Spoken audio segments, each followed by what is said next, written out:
Mi hermano Alfredo levantó su copa de vino y me miró desde el otro lado de la mesa. Isaura, ya sacaste algo del fondo de inversión que abrí para ti hace 3 años. Me quedé helada. Completamente helada. ¿Qué fondo?, pregunté con un hilo de voz. El vaso de mi hija Sonia casi se volcó. Vi cómo sus dedos temblaban alrededor del cristal. Mi yerno Omar se puso blanco, completamente blanco, como si acabara de ver un fantasma. Dejó el tenedor sobre el plato con un ruido seco que retumbó en el silencio. Alfredo frunció el ceño. Se inclinó hacia adelante, confundido. ¿Cómo que qué fondo, Isaura? El fondo de inversión que abrí a tu nombre. Hace 3 años. $500,000. Tú eres la única beneficiaria. Sentí que el piso se abría bajo mis pies. $500,000. 3 años. Yo no sabía nada de eso. Absolutamente nada. Miré a Sonia. Su rostro estaba rígido.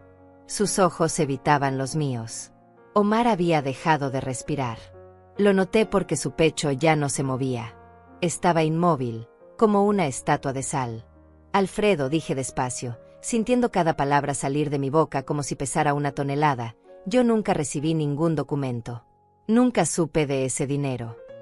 Mi hermano palideció. Eso es imposible. Mandé todos los papeles a esta dirección. A tu nombre. Firmados. Notariados. Incluso llamé para confirmar que habían llegado. Se hizo un silencio tan profundo que pude escuchar el reloj de pared en la sala. Cada segundo sonaba como un martillazo. Alfredo miró a Sonia. ¿Tú recibiste algún sobre a nombre de tu madre? Algo del banco First American Trust. Sonia abrió la boca. La cerró. Volvió a abrirla. Yo no recuerdo. ¿Cómo que no recuerdas? La voz de Alfredo subió de tono. Hablo de un sobrecertificado. Con sellos internacionales. Imposible no recordarlo. Omar se levantó de golpe. Voy al baño, murmuró. Pero su voz sonó rota, desesperada. Alfredo no le quitó los ojos de encima mientras salía. Luego me miró a mí. Isaura, ¿en serio nunca viste esos documentos? Negué con la cabeza. Sentía un nudo en la garganta del tamaño de una piedra. Nunca, Alfredo. Te lo juro. Mi hermano sacó su teléfono. Sus dedos volaban sobre la pantalla. Llamó al banco. Puso el altavoz. Una voz amable respondió del otro lado. First American Trust. Buenas noches. Habla Alfredo Rodríguez. Necesito información sobre la cuenta de inversión número 4471-8839-2206. A nombre de Isaura Rodríguez. Hubo un momento de espera. Tecla sonando. Luego la voz regresó. Sí, señor Rodríguez. La cuenta está activa. Saldo actual, $120,000. El mundo se detuvo. ¿Cuánto?, preguntó Alfredo, incrédulo. $120,000, señor. Eso es imposible. Deposité 500,000 hace 3 años. Con los rendimientos debería estar en más de 600,000. La mujer del banco hizo una pausa. Señor, ha habido retiros constantes. El más reciente fue hace 2 semanas. $30,000. Alfredo apretó el teléfono con tanta fuerza que pensé que lo iba a romper. ¿Quién autorizó esos retiros? La beneficiaria, Isaura Rodríguez. Según nuestros registros, ella firmó personalmente cada solicitud. Me sentí mareada. La habitación empezó a girar. Eso es mentira, susurré. Yo nunca firmé nada. Alfredo colgó. Me miró con una mezcla de horror y comprensión. Isaura, ¿dónde guardas tus documentos? En mi cuarto. En el cajón de la mesita de noche. Sonia tiene acceso a ese cajón. No respondí. No hacía falta. Sonia vivía en esa casa. Yo era apenas una invitada. Una carga. Un mueble viejo que ocupaba espacio. Mi hermano se levantó. Subió las escaleras como un huracán. Yo lo seguí, con las piernas temblando. Sonia se quedó en el comedor, inmóvil, con la cara del color de la cera. Alfredo abrió el cajón de mi mesita. Sacó mi cartera vieja, mis recibos médicos, mis fotos antiguas. Y al fondo, doblado con cuidado, encontró un sobre blanco. Lo abrió. Adentro había copias de documentos, extractos bancarios, solicitudes de retiro. Y en cada una de ellas, mi firma. Pero no era mi firma. Era una imitación. Buena. Muy buena. Pero no era mía. Alfredo me mostró las hojas. «Esto lo firmaste tú». Tomé los papeles con manos temblorosas. Miré cada línea, cada número, cada fecha. $380,000. Robados. En retiros pequeños, espaciados, cuidadosamente planeados. Durante 3 años. No, dije con voz quebrada. No fui yo. Mi hermano cerró los ojos. Respiró hondo. Entonces ya sé quién fue. Bajamos las escaleras en silencio. Sonia seguía sentada. Omar había vuelto, pero estaba de pie junto a la ventana, mirando hacia la calle como si quisiera salir corriendo. Alfredo puso los documentos sobre la mesa. Alguien falsificó la firma de Isaura. Alguien interceptó la correspondencia del banco. Alguien ha estado robando ese dinero durante 3 años. Sonia no levantó la mirada. No sé de qué hablas. ¿No? Mira estas fechas. Mira estos montos. 30,000 aquí. 40,000 allá. Siempre justo después de que llamabas diciendo que necesitabas dinero para reparaciones de la casa. Para el auto. Para los estudios de los niños. Omar se giró. Alfredo, esto es un malentendido. No es un malentendido. Es un robo. Un fraude.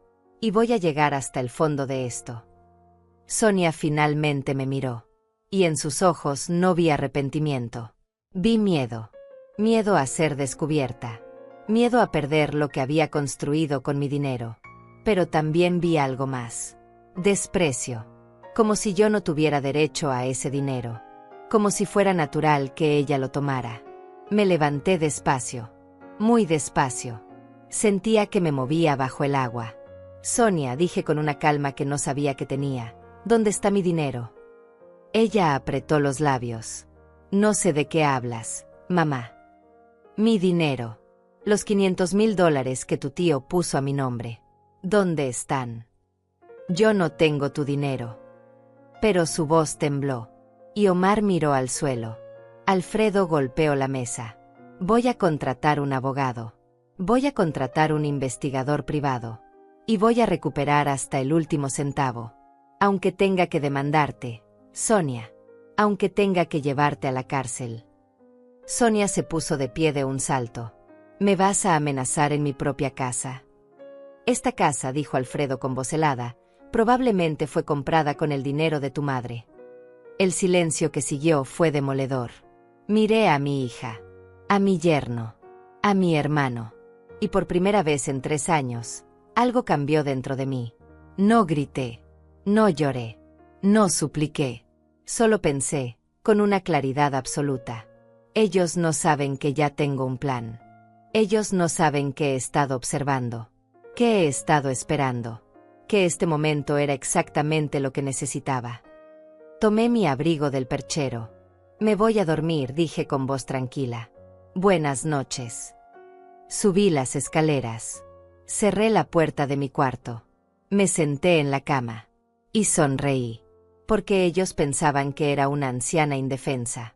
Pero estaban a punto de descubrir quién era realmente Isaura Rodríguez. Esa noche no pude dormir. Me quedé sentada en la cama, con la espalda apoyada contra la pared fría, mirando el techo. Las palabras de Alfredo seguían rebotando en mi cabeza como una pelota sin control. $500,000. 3 años. Falsificación. Intenté recordar cuándo había empezado todo. ¿Cuándo fue el momento exacto en que mi vida se convirtió en esto? En ser una extraña en la casa de mi propia hija. Fue después de que murió Miguel, mi esposo. Habían pasado 4 años desde su funeral. 4 años desde que el cáncer se lo llevó en 6 meses brutales que nos dejaron sin aliento y sin ahorros. Los tratamientos consumieron todo. La casa que teníamos, pequeña pero nuestra, tuvo que ser vendida para pagar las deudas del hospital. Cuando Miguel cerró los ojos por última vez, yo tenía 72 años y nada más que una maleta con ropa y algunos recuerdos. Sonia apareció en el funeral con Omar. Me abrazó. Lloró conmigo. Me dijo que no me preocupara, que ellos me cuidarían. Ven a vivir con nosotros, mamá. Tenemos espacio. No puedes quedarte sola.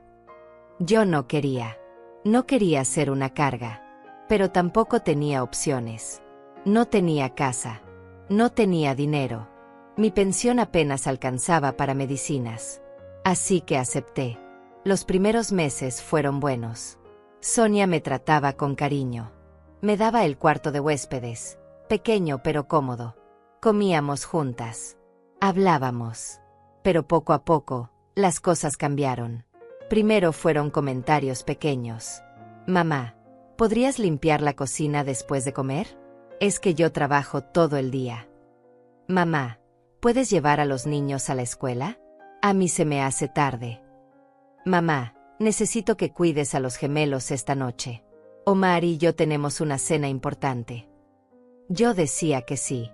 Siempre decía que sí. Porque pensaba que era mi forma de pagar por el techo sobre mi cabeza. Luego los comentarios se volvieron más duros. Mamá, estás usando mucha agua caliente. Mamá, es necesario que dejes la luz prendida toda la noche. Mamá, podrías comer menos. La comida está cara. Y finalmente, los comentarios se volvieron crueles.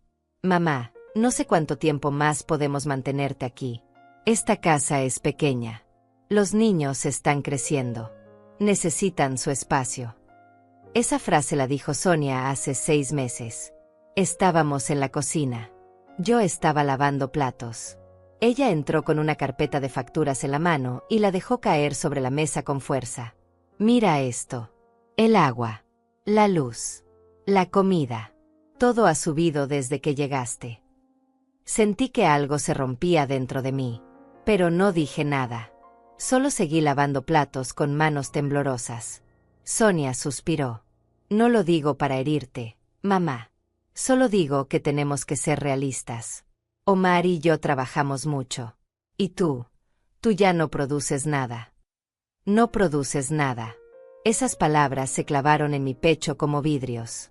Desde ese día, empecé a hacerme invisible. Comía menos. Hablaba menos. Me encerraba en mi cuarto la mayor parte del tiempo. Intentaba no molestar. Intentaba no existir. Omar era peor que Sonia. Él nunca me insultaba directamente, pero su desprecio era evidente en cada gesto. En cómo desviaba la mirada cuando yo entraba a una habitación. En cómo suspiraba cuando yo preguntaba algo. En cómo hablaba de mí como si yo no estuviera presente. Tu mamá dejó la llave del gas abierta otra vez, le decía a Sonia en voz alta, aunque yo estaba sentada en la sala. Tu mamá se olvidó de sacar la basura. Tu mamá está usando mi champú. Yo empecé a creer que era verdad, que era una carga, que era un problema, que mi existencia era un inconveniente para todos. Me levantaba antes del amanecer para no cruzarme con ellos en el baño. Me preparaba té frío para no usar la estufa. Me saltaba comidas para que la comida rindiera más. Dejé de llamar a mis amigas. Dejé de salir. Dejé de hacer las cosas que me gustaban. Me convertí en un fantasma en mi propia vida. Y entonces llegó la Navidad. Alfredo llamó 2 semanas antes para avisar que vendría desde Miami. Hacía 5 años que no nos veíamos. Él había construido una empresa de importaciones que le dio más dinero del que jamás soñamos cuando éramos niños en aquel pueblo polvoriento donde crecimos. Sonia se emocionó con la noticia. Limpió la casa de arriba abajo. Compró comida cara. Decoró el árbol con luces nuevas. Tu tío es un hombre importante. Mamá, no podemos quedar mal. Yo no dije nada. Solo asentí. El día que llegó Alfredo, Sonia me pidió que me quedara en mi cuarto. Es que vamos a recibirlo con una cena especial. ¿Y tú? Bueno, ya sabes. No queremos que te canses. Entendí perfectamente. No querían que su tío millonario viera a la anciana estorbando en la sala. Pero Alfredo subió las escaleras apenas llegó. Abrió la puerta de mi cuarto sin tocar y me abrazó con tanta fuerza que casi me quita el aire. Isaura. Hermana. Cuánto te extrañé. Lloré en su hombro. No pude evitarlo. Esa noche, durante la cena, Alfredo habló de su vida en Miami, de sus negocios, de sus viajes. Y luego me miró con esa sonrisa cálida que siempre tuvo. Isaura, hace 3 años hice algo que debía haber hecho desde que murió Miguel. Abrí un fondo de inversión a tu nombre. $500,000. Para que nunca más tuvieras que depender de nadie. Para que vivieras con dignidad. Y entonces hizo la pregunta que lo cambió todo. ¿Ya sacaste algo del fondo? Ahora, acostada en mi cama, con la puerta cerrada, las piezas empezaron a encajar en mi mente como un rompecabezas macabro. Recordé todas las veces que Sonia recibía la correspondencia antes que yo. Es solo publicidad, mamá. Basura. Recordé todas las veces que me pidió que firmara papeles sin explicarme qué eran. Es solo un permiso para la escuela de los niños. Firma aquí. Recordé cómo, hace 2 años, Sonia y Omar compraron un auto nuevo. Un BMW negro brillante. Nos dieron un préstamo increíble en el banco, dijo Omar con orgullo. Recordé las vacaciones que tomaron a Europa el año pasado. 2 semanas en París y Roma. Ahorramos durante años para este viaje, dijo Sonia. Recordé cómo remodelaron la cocina. Cómo cambiaron todos los muebles de la sala. Cómo los gemelos empezaron a ir a una escuela privada cara. Y yo, su madre, comía sobras y usaba ropa de segunda mano. Ellos robaron mi dinero. Mi propio dinero. El dinero que mi hermano puso ahí para que yo pudiera vivir con dignidad. Para que pudiera tener mi propia casa. Para que nunca más tuviera que sentirme como un estorbo. Y ellos lo tomaron. Mientras yo me hacía pequeña. Mientras yo me disculpaba por existir. Mientras yo creía que era una carga. Ellos usaban mi dinero para vivir como ricos. Sentía algo hervir dentro de mí. No era solo rabia. Era algo más profundo. Más frío. Más peligroso. Era claridad absoluta. Me levanté de la cama. Caminé hacia la ventana. Miré hacia la calle oscura. Y tomé una decisión. No iba a gritar. No iba a llorar. No iba a suplicar. Iba a hacer algo mucho peor. Iba a planear. Alfredo había dicho que contrataría a un abogado. Un investigador. Pero yo sabía que eso tomaría tiempo. Meses. Tal vez años. Y para entonces, Sonia y Omar habrían escondido todo. Habrían borrado las pruebas. Habrían encontrado una forma de culparme a mí. No. Esto tenía que hacerlo yo. Con mis propias manos. Con mi propia estrategia. Empecé a recordar cosas que había aprendido en mi vida. Pequeños detalles. Conversaciones. Nombres. Rita Salinas. Mi vecina del antiguo barrio.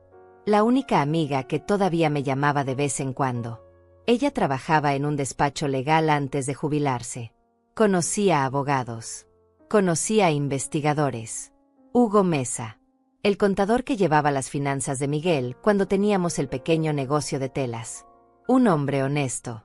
Meticuloso. Si alguien podía rastrear el dinero, era él.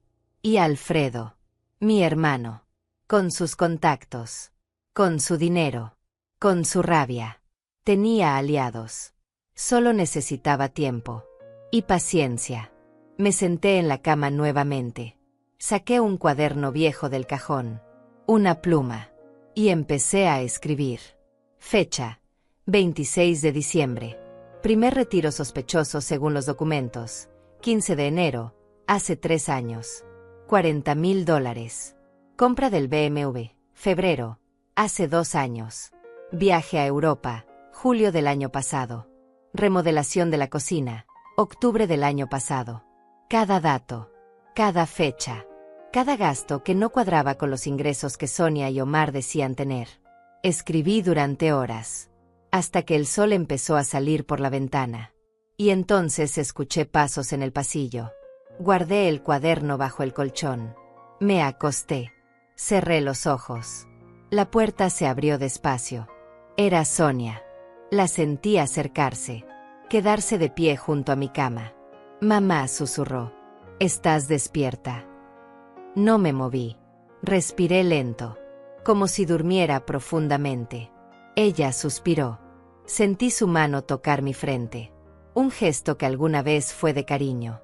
Ahora solo era verificación. Verificación de que yo seguía siendo la anciana indefensa que podían controlar. Perdóname, mamá murmuró. Pero no puedo perder todo lo que construí. No puedo. Se fue. Cerró la puerta con cuidado. Abrí los ojos. Y sonreí en la oscuridad. Porque mi hija acababa de confesar. Y yo lo había escuchado todo. Pasaron 2 días antes de que me atreviera a moverme. 2 días en los que fingí estar enferma, débil, confundida. Me quedaba en cama la mayor parte del tiempo. Apenas comía. Cuando Sonia entraba a preguntar cómo estaba, yo solo gemía y cerraba los ojos. Creo que la impresión de la Navidad la afectó, le escuchó decir a Omar en el pasillo. Está muy mal. Tal vez deberíamos llevarla al médico. No, respondió Omar rápido. Nada de médicos. Nada de llamar atención. Alfredo ya está haciendo demasiadas preguntas. Perfecto. Exactamente lo que necesitaba escuchar. El tercer día, cuando la casa estaba vacía, me levanté. Me vestí con ropa oscura. Tomé las llaves extra que Sonia guardaba en la cocina. Y salí. Hacía meses que no caminaba sola por la calle. Sentí el aire frío golpear mi cara y por un momento me detuve, mareada, abrumada.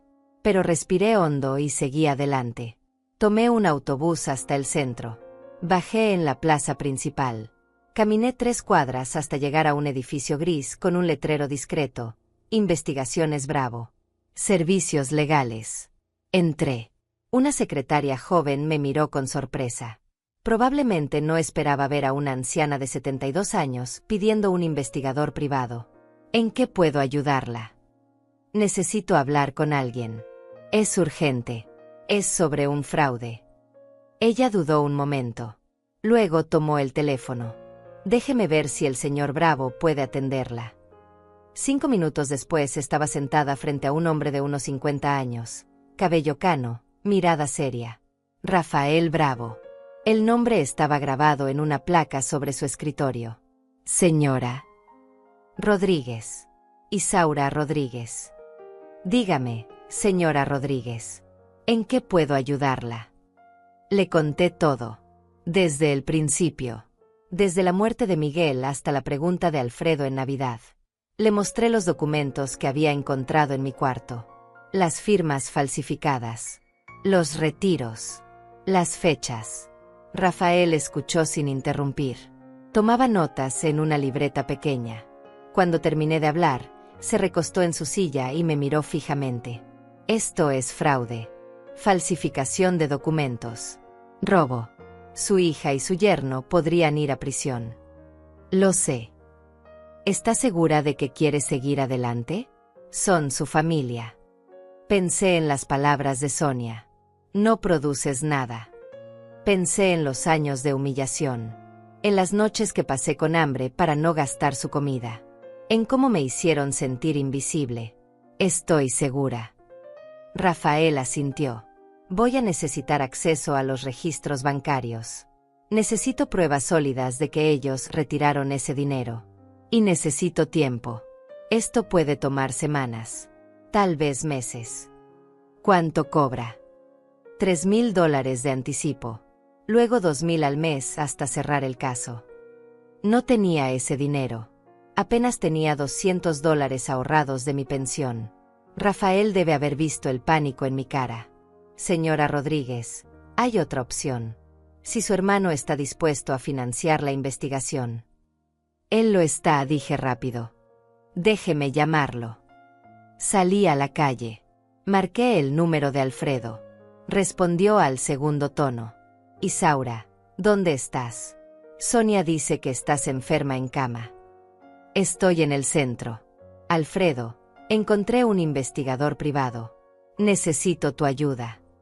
Hubo un silencio. Dime dónde estás. Voy para allá.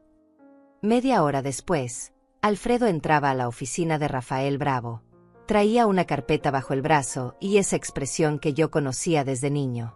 La expresión que ponía cuando alguien se metía con su familia. Señor Bravo, dijo Alfredo estrechando su mano. Entiendo que mi hermana necesita sus servicios. Así es. Ponga el precio. Lo que sea necesario. Quiero que encuentre cada centavo que robaron. Quiero pruebas irrefutables. Y las quiero rápido. Rafael sonrió levemente. Me gusta su estilo, señor Rodríguez. Empecemos. Durante la siguiente hora, los tres revisamos documentos. Alfredo entregó copias de todos los papeles del banco. Rafael tomó fotografías. Hizo llamadas. Anotó nombres. Voy a necesitar acceso a la casa, dijo finalmente. Si ellos tienen documentos escondidos, necesito encontrarlos. Eso es un problema, dije.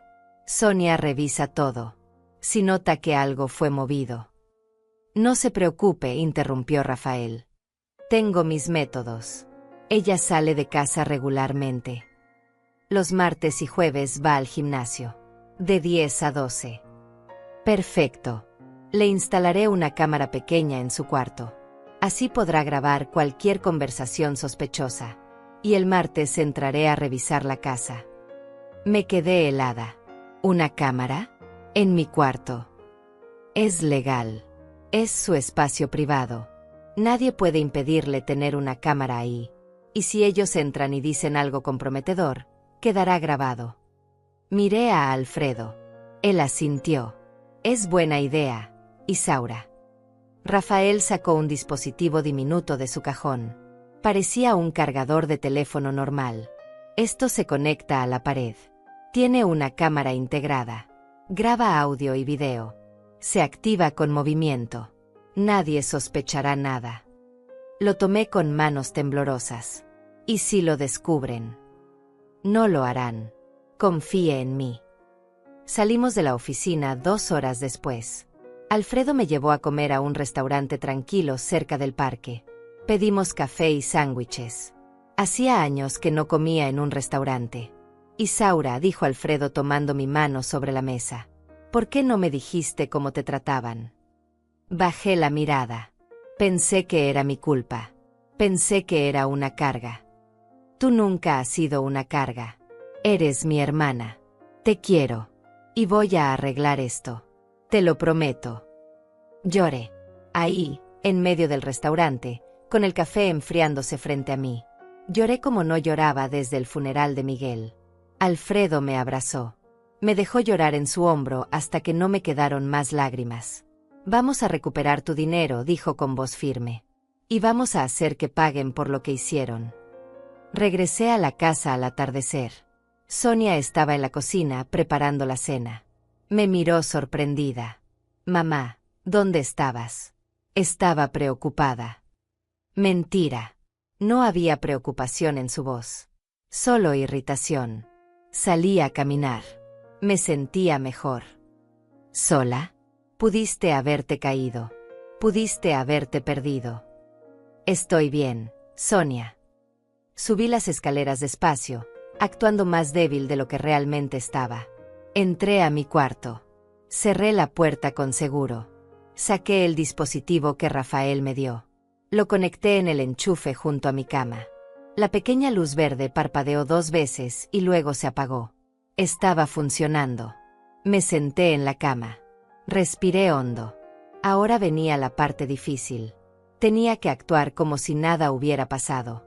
Tenía que fingir que seguía siendo la anciana confundida y débil que ellos creían que era. Tenía que esperar. Esa noche, durante la cena, Omar me miró con desconfianza. Tu mamá salió hoy, le dijo a Sonia. Sola. Al centro. Sonia me miró. Fuiste al centro, mamá. Solo a caminar un poco. Necesitaba aire. No fuiste a ningún otro lado. No, hija. Solo caminé. Omar frunció el ceño, pero no dijo nada más. Después de cenar, subí a mi cuarto temprano. Me acosté. Apagué la luz. Y esperé. A medianoche, escuché pasos en el pasillo. Luego voces susurradas. Sonia y Omar hablando fuera de mi puerta. Está rara, dijo Omar. Algo cambió. Es la vejez, respondió Sonia. A veces tienen días buenos. No me gusta. Tu tío está haciendo preguntas. Ella salió sola. ¿Y si fue a hablar con alguien? ¿Con quién va a hablar? No tiene amigos. No tiene dinero. No tiene nadie. Hubo un silencio. Necesitamos asegurarnos, dijo Omar finalmente. Revisa su cuarto mañana. Busca cualquier cosa sospechosa. Lo haré. Los pasos se alejaron. Sonreí en la oscuridad. Perfecto. Que revisaran. Que buscaran. No encontrarían nada. Porque yo era más lista de lo que creían. Y esta vez, la anciana invisible tenía un plan. El martes por la mañana, Sonia salió al gimnasio como siempre. La vi desde la ventana de mi cuarto subirse a su auto y alejarse por la calle. Omar había salido 1 hora antes al trabajo. La casa quedó vacía y silenciosa. Esperé 10 minutos. Luego llamé a Rafael Bravo. Ya se fueron. Tiene 2 horas. Perfecto. Estoy a 5 minutos de ahí. Bajé las escaleras despacio. Preparé té. Me senté en la sala como si fuera un día normal. Pero mi corazón latía tan fuerte que podía escucharlo en mis oídos. Rafael llegó exactamente 7 minutos después. Tocó la puerta con suavidad. Abrí rápido y lo dejé entrar. ¿Dónde está la oficina de su yerno?, preguntó sin perder tiempo. Arriba. Segunda puerta a la izquierda. Rafael subió las escaleras con una mochila negra al hombro. Yo me quedé abajo, vigilando por la ventana, con el teléfono en la mano lista para llamar si veía regresar el auto de Sonia. Pasaron 40 minutos que se sintieron como 40 años. Finalmente, Rafael bajó. Traía la mochila llena y una expresión seria en el rostro. Encontré algo. Mucho más de lo que esperaba. ¿Qué? Documentos. Extractos bancarios. Recibos. Todo escondido en el fondo de un cajón cerrado con llave. Tuve que forzarla, pero volví a cerrarla. No notarán nada hasta que intenten abrirla. Sentí que las piernas me temblaban. ¿Qué decían los documentos? Su hija y su yerno no solo robaron su dinero, señora Rodríguez. Usaron su identidad para abrir 3 tarjetas de crédito. Acumularon deudas de más de $80,000 a su nombre. Y están planeando declararse en bancarrota, usando su información personal. El mundo se detuvo. ¿Qué? Si ellos se declaran en bancarrota usando su identidad, usted quedará arruinada. No podrá pedir créditos. No podrá rentar un departamento. Su historial crediticio quedará destruido. Me senté en el sofá antes de caer al piso. Pero, ¿cómo? ¿Cómo hicieron eso? Tienen acceso a todos sus documentos. Su acta de nacimiento. Su número de seguro social. Su identificación. Con eso pueden hacer lo que quieran. Rafael sacó su teléfono y me mostró fotografías de los documentos que había encontrado. Solicitudes de tarjetas de crédito con mi nombre. Estados de cuenta con compras que yo nunca hice. Joyas. Ropa cara. Hoteles. Restaurantes. $78,000 en deudas. A mi nombre. Esto es peor que un simple robo, dijo Rafael guardando el teléfono. Esto es usurpación de identidad. Es un delito federal. Pueden ir a prisión por años. Me quedé mirando la pared, sin poder procesar lo que acababa de escuchar. Mi propia hija. La niña que cargué en mis brazos. La niña a la que le canté canciones de cuna. La niña por la que trabajé doble turno durante años para que pudiera ir a una buena escuela. Me estaba destruyendo. Señora Rodríguez, la voz de Rafael me trajo de vuelta. Necesito que me escuche con atención. Esto es serio. Muy serio. Necesitamos actuar rápido antes de que ellos ejecuten su plan. ¿Qué tengo que hacer? Primero, vamos a congelar su crédito. Hoy mismo. Para que no puedan abrir nada más a su nombre. Segundo, vamos a presentar una denuncia formal ante las autoridades. Y tercero, vamos a conseguir una orden de restricción temporal sobre sus cuentas bancarias para que no puedan mover más dinero. Asentí, todavía en shock. ¿Y cuánto tiempo tomará todo eso? Si actuamos hoy, 2 semanas. Tal vez 3. Y mientras tanto, Usted tiene que seguir actuando normal. Ellos no pueden saber que descubrimos algo. Si sospechan, van a desaparecer. Van a borrar pruebas. Van a transferir dinero a cuentas que no podamos rastrear. Rafael se levantó y caminó hacia la ventana. Sé que es difícil. Sé que duele. Pero necesito que sea fuerte. Necesito que finja que nada pasó. Puede hacerlo. Pensé en Miguel. En cómo luchó contra el cáncer hasta el último segundo. En cómo nunca se rindió. En cómo me tomó la mano el día antes de morir y me dijo: tú eres más fuerte de lo que crees, Isaura. Nunca lo olvides. Miré a Rafael a los ojos. Puedo hacerlo. Él asintió. Bien. Entonces aquí está el plan. Yo voy a trabajar con un abogado para preparar todos los documentos legales. Voy a contactar al banco para congelar su crédito. Y voy a entregarle esto. Sacó de su mochila un teléfono celular pequeño. Es un teléfono nuevo. Limpio. Seguro. Solo yo tengo el número. Si necesita hablar conmigo, use este teléfono. Nunca use el teléfono de la casa. Ellos pueden estar revisando sus llamadas. Tomé el teléfono.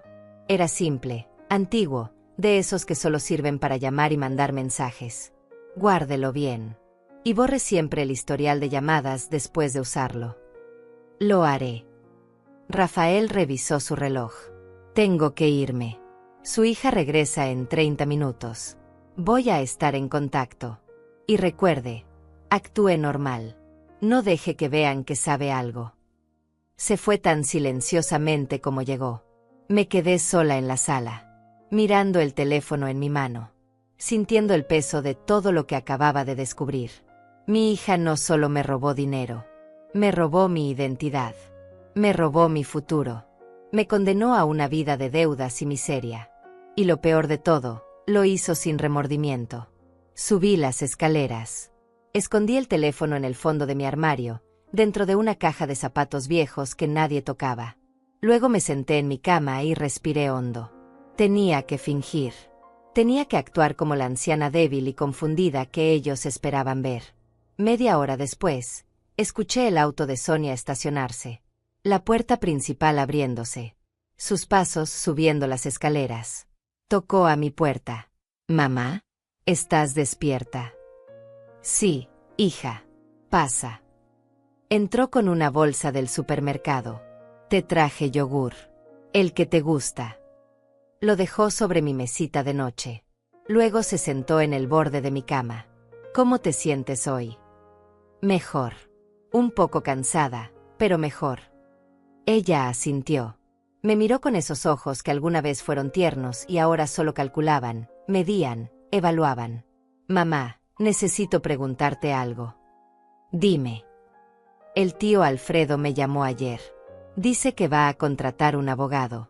Dice que va a investigar lo del fondo de inversión». «Ya veo». «¿Tú le dijiste algo? ¿Le dijiste que sospechabas de nosotros?» Actué confundida. ¿Sospechar? No entiendo. Hija. «Mamá, es importante. ¿Hablaste con alguien sobre el dinero? ¿Le contaste a alguien?» «Solo hablé con tu tío. En la cena de Navidad. Cuando hizo la pregunta». Sonia me estudió con la mirada, buscando señales de mentira, buscando grietas en mi fachada. Pero yo había pasado 3 años aprendiendo a hacerme invisible. Había perfeccionado el arte de no mostrar nada. «Está bien, mamá. Solo quería asegurarme». Se levantó para irse, pero antes de salir, se detuvo en la puerta. «Mamá, si alguien viene a preguntarte sobre el dinero, sobre documentos, sobre cualquier cosa, no digas nada. ¿Me entiendes? Nada. Pueden ser estafadores intentando confundirte». «Entiendo, hija». «Bien». Cerró la puerta. Me quedé sentada, inmóvil, contando hasta 100 antes de moverme. Luego saqué el cuaderno escondido bajo mi colchón. Agregué una nota nueva. 12 de enero. Sonia me advirtió que no hable con nadie. Está asustada. Alfredo los está presionando. Tienen miedo. Guardé el cuaderno. Miré hacia el cargador conectado en la pared. La cámara escondida. Grabando todo. Esa noche, durante la cena, Omar apenas me miró. Comió rápido y se encerró en su oficina. Sonia también estaba tensa. Movía la comida en su plato sin comerla realmente. ¿Pasa algo, hija?, pregunté con voz inocente. No. Solo es trabajo.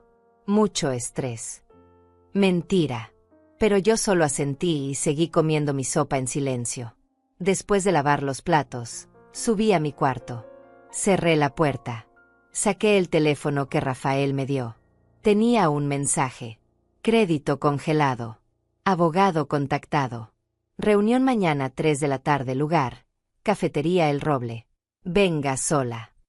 Borré el mensaje. Apagué el teléfono. Lo volví a esconder. Y sonreí. Porque mientras Sonia y Omar dormían tranquilos pensando que habían ganado, yo estaba construyendo la trampa perfecta. Una trampa de la que no podrían escapar. Una trampa que les enseñaría que la anciana invisible que despreciaron durante años era en realidad la mujer más peligrosa que habían conocido. Y esta vez, yo no pediría perdón. Esta vez, yo pediría justicia. La cafetería El Roble estaba en el centro, escondida entre edificios viejos y tiendas de antigüedades. Llegué a las 3 en punto, caminando despacio, mirando por encima del hombro cada pocos pasos. Sonia creía que había ido al médico. Le dije que tenía cita para revisar mi presión. ¿Quieres que te lleve, mamá?, había preguntado esa mañana. No, hija. El doctor está cerca. Puedo tomar el autobús. Ella no insistió, probablemente aliviada de no tener que acompañarme.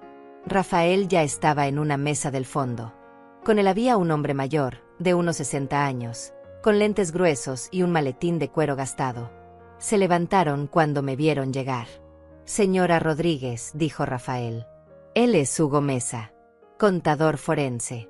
Es el mejor en casos de fraude financiero. Hugo extendió su mano. Tenía un apretón firme, seguro. Mucho gusto, señora. Rafael me puso al tanto de su situación. Es grave, pero tenemos opciones. Nos sentamos.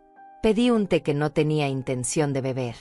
Mis manos temblaban demasiado para sostener la taza con firmeza. Hugo abrió su maletín y sacó una carpeta gruesa llena de papeles. He revisado todos los documentos que Rafael recuperó de la casa.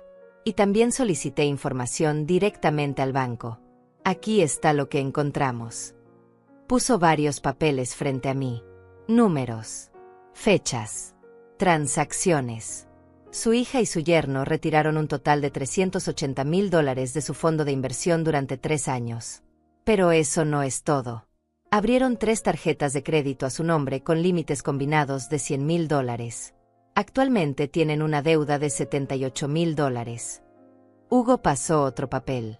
También tomaron un préstamo personal de $50,000 usando su casa anterior como garantía. La casa que usted y su esposo vendieron para pagar los gastos médicos. Me quedé sin aire. Pero esa casa ya no existe. La vendimos. Lo sé. Ellos mintieron en la solicitud. Dijeron que usted todavía era dueña. Falsificaron documentos de propiedad. Cerré los ojos. Cada revelación era un golpe más profundo. ¿Cuánto debo en total?, pregunté con voz quebrada. $128,000. Sin contar intereses. $128,000 de deudas que yo no generé. $128,000 que destruirían mi vida si no hacíamos algo. Pero hay buenas noticias, continuó Hugo. Ya congelamos su crédito. No pueden abrir nada nuevo.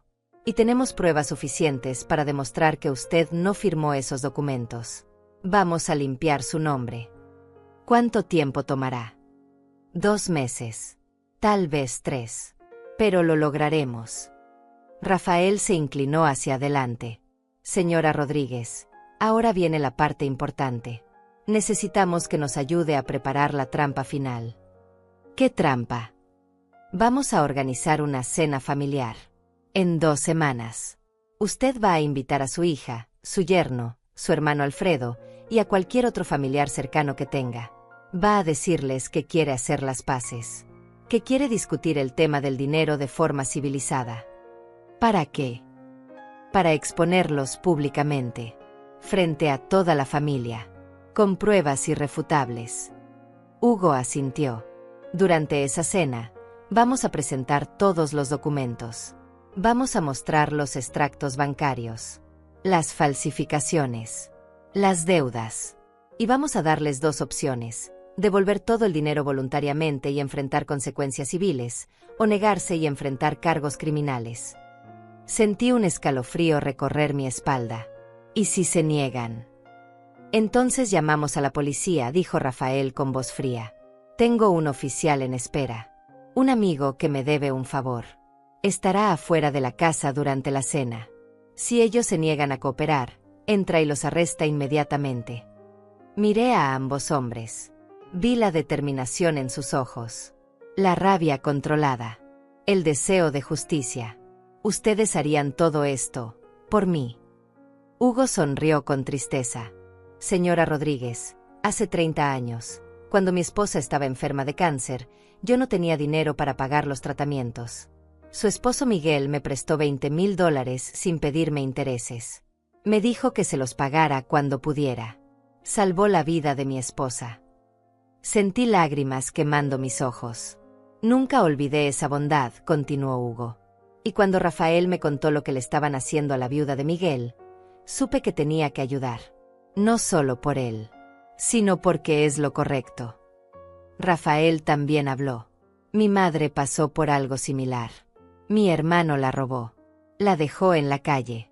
Para cuando nos dimos cuenta, era demasiado tarde. Ella murió sola en un asilo del gobierno. Nunca pude hacer nada por ella. Pero puedo hacer algo por usted. Me limpié las lágrimas con manos temblorosas. Gracias. Gracias a ambos. Pasamos la siguiente hora planeando cada detalle. La fecha de la cena, 28 de enero, un sábado.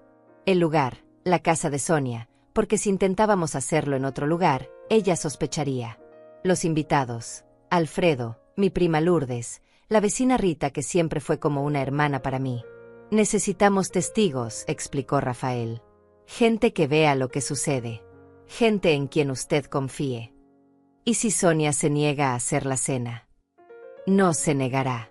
Usted le va a decir que Alfredo insiste, que él quiere resolver todo en familia, sin abogados, sin problemas.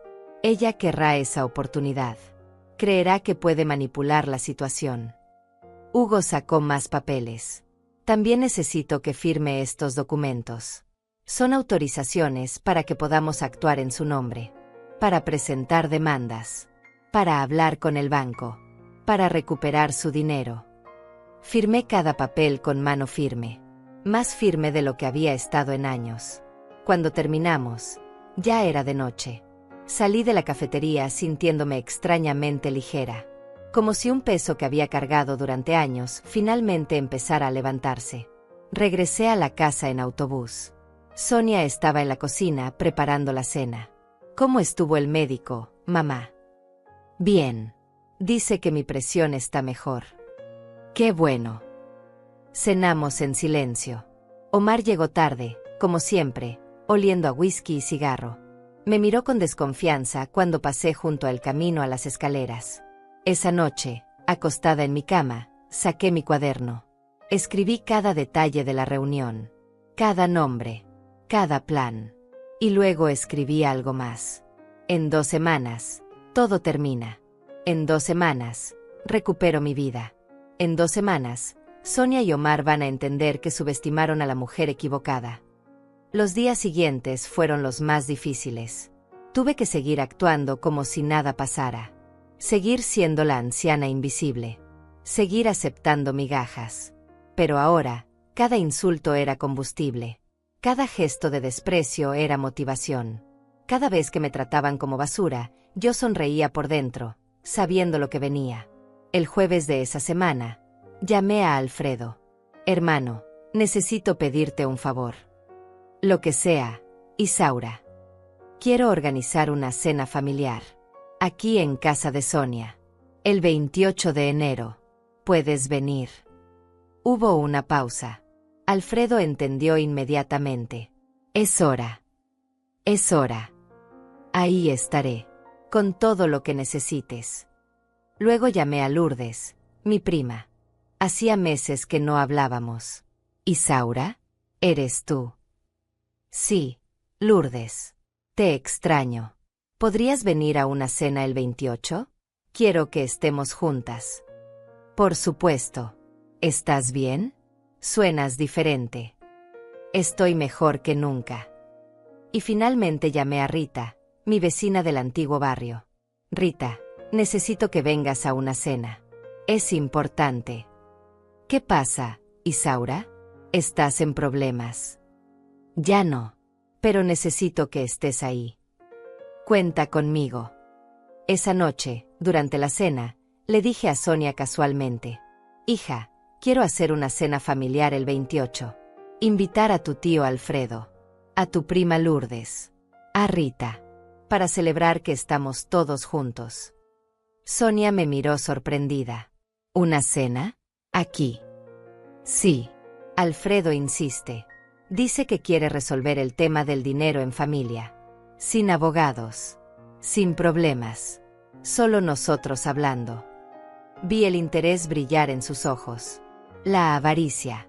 La esperanza de poder manipular la situación a su favor. Alfredo dijo eso. Sí. Dice que no quiere escándalos. Solo quiere entender qué pasó y seguir adelante. Omar y Sonia intercambiaron miradas. Miradas que decían: podemos convencerlo. Podemos hacer que esto desaparezca. Está bien, mamá, dijo Sonia finalmente. Hagamos la cena. Sonreí con dulzura. Gracias, hija. Sabía que podía contar contigo. Subí a mi cuarto. Cerré la puerta. Y dejé escapar una risa silenciosa. La trampa estaba lista. El escenario estaba montado. En 2 semanas, la máscara caería. Y Sonia y Omar descubrirían que la anciana a la que robaron, humillaron y destruyeron durante años, era en realidad su peor pesadilla. Porque yo no iba a gritar. No iba a llorar. Iba a hacer algo mucho más devastador. Iba a decir la verdad. Los días previos al 28 de enero pasaron como en cámara lenta. Cada hora se sentía como un día entero.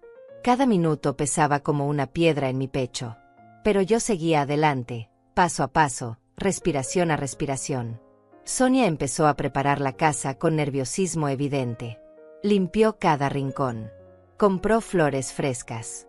Cambió las sábanas de las camas. Cocinó platos caros que nunca preparaba para mí. Quiero que todo se vea perfecto, me dijo el día anterior. Tu hermano es un hombre importante. No podemos quedar mal. Yo solo asentía. Sonreía. Actuaba como la anciana agradecida que ella esperaba ver. Omar también estaba tenso. Lo veía ensayar conversaciones frente al espejo de su oficina. Practicando explicaciones. Preparando mentiras. Creía que podría convencer a Alfredo de que todo había sido un malentendido. La mañana del 28, me desperté antes del amanecer. Me quedé acostada mirando el techo, sintiendo el peso de lo que estaba por venir. No era miedo lo que sentía. Era algo más profundo. Más frío. Era certeza absoluta. Me levanté. Me duché. Me vestí con el único vestido decente que tenía, uno gris que había comprado hacía años para el funeral de Miguel. Me peiné el cabello con cuidado. Me miré al espejo. La mujer que me devolvió la mirada no era la misma que había llegado a esta casa 3 años atrás. Esa mujer estaba rota, perdida, desesperada. Esta mujer tenía los ojos fríos, la mandíbula apretada, la espalda recta. Esta mujer estaba lista para la guerra. Rafael me había enviado un mensaje la noche anterior. Todo listo. El oficial estará afuera a las 7 de la tarde. Hugo llegará con los documentos a las 7:15. Alfredo sabe exactamente qué hacer. Confíe en el plan. Borré el mensaje. Guardé el teléfono. A las 5 de la tarde empezaron a llegar los invitados. Lourdes fue la primera. Me abrazó tan fuerte que casi me quita el aire. Isaura, estás tan delgada. Te están alimentando bien. Estoy bien, prima. Gracias por venir. Rita llegó 15 minutos después. Traía un pastel que había horneado. Me tomó las manos y me miró a los ojos con esa intensidad que solo ella tenía. ¿Estás segura de lo que vas a hacer?, susurró. Completamente. Ella asintió. Entonces cuenta conmigo para lo que necesites. Alfredo llegó exactamente a las 7. Traía una botella de vino cara y esa sonrisa diplomática que usaba en sus negocios. Pero cuando me miró, vi la rabia contenida en sus ojos. La promesa silenciosa de justicia. Nos sentamos todos en el comedor. Sonia había preparado una mesa hermosa. Mantel blanco. Velas. Vajilla fina que nunca usábamos. Todo era perfecto en apariencia. Pero debajo de esa perfección, había una corriente de tensión tan fuerte que podía cortarse con un cuchillo. Omar sirvió vino. Brindamos. Comimos los primeros platos en un silencio incómodo roto solo por comentarios superficiales sobre el clima, el trabajo, los niños. Sonia estaba nerviosa.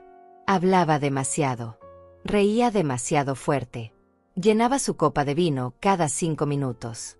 Omar intentaba parecer relajado, pero sus manos temblaban cada vez que levantaba el tenedor. Fue Alfredo quien finalmente rompió la farsa. Bueno, dijo dejando su copa sobre la mesa con un golpe seco. Creo que todos sabemos por qué estamos aquí esta noche. El silencio se hizo más denso. Sonia intentó sonreír. Tío Alfredo, creo que ha habido un malentendido terrible sobre el fondo de inversión de mamá. Nosotros podemos explicar. Explicar. La voz de Alfredo era fría como hielo. ¿Explicar cómo robaron $380,000? ¿Explicar cómo falsificaron la firma de mi hermana? ¿Explicar cómo abrieron tarjetas de crédito a su nombre y la endeudaron con casi $80,000? Sonia palideció. Omar dejó caer su tenedor. No sabemos de qué hablas, tartamudeó Sonia. En ese momento, sonó el timbre. Fui yo quien se levantó a abrir. Hugo Mesa estaba en la puerta con su maletín de cuero y una expresión seria. Buenas noches, señora Rodríguez. Adelante, Hugo. Lo llevé al comedor. Todas las miradas se clavaron en él. Buenas noches, dijo Hugo con voz profesional. Mi nombre es Hugo Mesa. Soy contador forense. Y he sido contratado para investigar el fraude financiero cometido contra la señora Isaura Rodríguez. Sonia se puso de pie de un salto. ¿Qué es esto? ¿Quién es este hombre? Siéntate, Sonia, dije con una calma que me sorprendió a mí misma. Es hora de que escuches. Ella me miró como si me hubiera convertido en otra persona. Porque en cierto modo, lo había hecho. Hugo abrió su maletín y empezó a sacar documentos. Pilas y pilas de papeles. Los puso sobre la mesa, uno por uno. Extracto bancario del fondo de inversión. Aquí pueden ver los retiros no autorizados. $40,000 el 15 de enero de hace 3 años. 35,000 el 22 de marzo del mismo año. 50,000 el 8 de julio. Siguió leyendo fecha tras fecha. Monto tras monto. Cada palabra era un martillazo. Solicitudes de tarjetas de crédito a nombre de Isaura Rodríguez. 3 diferentes bancos. Límites combinados de $100,000.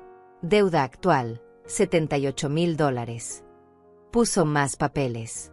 Aquí tenemos las firmas falsificadas. Pueden ver la diferencia con la firma real de la señora Rodríguez. No son ni siquiera buenas imitaciones. Omar intentó levantarse. Esto es ridículo. No tenemos que escuchar esto en nuestra propia casa. Siéntate, dijo Alfredo con voz tan amenazante que Omar obedeció inmediatamente. Hugo continuó. También tenemos registros de compras. Un BMW por $52,000. 2 viajes a Europa por $30,000 combinados. Remodelación de cocina por $25,000. Inscripción en escuela privada por $15,000 al año. Miró directamente a Sonia. Todo pagado con el dinero de su madre. Mientras ella comía sobras y usaba ropa de segunda mano. Lourdes dejó escapar un grito ahogado. Rita apretó mi mano bajo la mesa. Sonia empezó a llorar. Mamá, por favor. Nosotros íbamos a devolvértelo. Solo necesitábamos tiempo. Las cosas estaban difíciles y... Difíciles. Mi voz sonó extraña, poderosa, nueva. ¿Viajes a Europa son cosas difíciles? Autos de lujo son cosas difíciles. Me levanté. Caminé alrededor de la mesa hasta quedar frente a ella. Durante 3 años me hiciste sentir como basura, como una carga, como si mi existencia fuera un problema. Me dijiste que no producía nada, que era un peso para esta familia. Sonia sollozaba. Mamá, perdóname. Y todo ese tiempo, estabas viviendo con mi dinero. El dinero que mi hermano puso ahí para que yo tuviera dignidad, para que nunca más tuviera que depender de nadie. Omar intentó hablar. Isaura, nosotros podemos pagar todo. Podemos hacer un plan de pagos. Podemos. Un plan de pagos. Alfredo soltó una risa amarga. ¿Con qué dinero van a pagar? Con el dinero que ya robaron. Hugo sacó otro documento. Aquí está la lista completa de bienes comprados con dinero robado. El auto, los muebles, las joyas. Todo puede ser embargado y vendido para recuperar parte del dinero. Sonia se aferró a mi brazo. Mamá, por favor. Somos familia. No puedes hacernos esto. Piensa en los niños. Piensa en tus nietos. La miré. Vi su rostro lleno de lágrimas, sus ojos suplicantes. Y no sentí nada. Nada excepto frialdad absoluta. Pensé en la familia cada día que pasé hambre en esta casa. Pensé en la familia cada vez que me hiciste sentir invisible. Pensé en la familia cada noche que lloré en mi cuarto preguntándome por qué mi propia hija me odiaba tanto. Me solté de su agarre. Pero tú nunca pensaste en mí. Nunca. Alfredo se levantó. Tienen 2 opciones. Opción 1. Firman un acuerdo ahora mismo para devolver todo el dinero en un plazo de 6 meses. Venden el auto. Venden las joyas. Hipotecan esta casa si es necesario. Y además, Isaura presenta una demanda civil que los obligará a pagar daños y perjuicios. Hizo una pausa. Opción 2. Se niegan. Y llamamos a la policía que está esperando afuera. Serán arrestados por fraude, falsificación de documentos y usurpación de identidad. Son delitos federales. Pueden ir a prisión por 10 años. El silencio que siguió fue demoledor. Sonia miraba a Omar. Omar miraba al suelo. La policía está afuera, susurró Sonia. Sí, respondí. Y está esperando mi señal. Lourdes y Rita observaban en silencio, testigos de la caída de 2 personas que creyeron ser más listas que una anciana. Omar fue el primero en hablar. Firmaremos el acuerdo. Sonia lo miró con horror. ¿Qué? No. Esta es nuestra casa. No podemos. Sonia. Omar gritó. Podemos ir a prisión. ¿Entiendes eso? A prisión. Ella se derrumbó en su silla, sollozando sin control. Hugo sacó el acuerdo preparado. Lo puso frente a ellos junto con una pluma.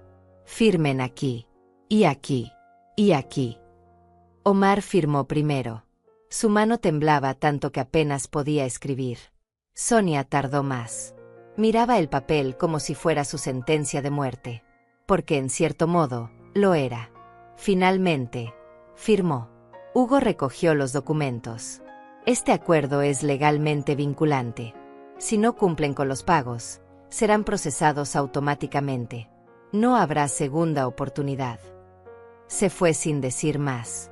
Me quedé de pie, mirando a mi hija, a mi yerno, rotos, humillados, destruidos.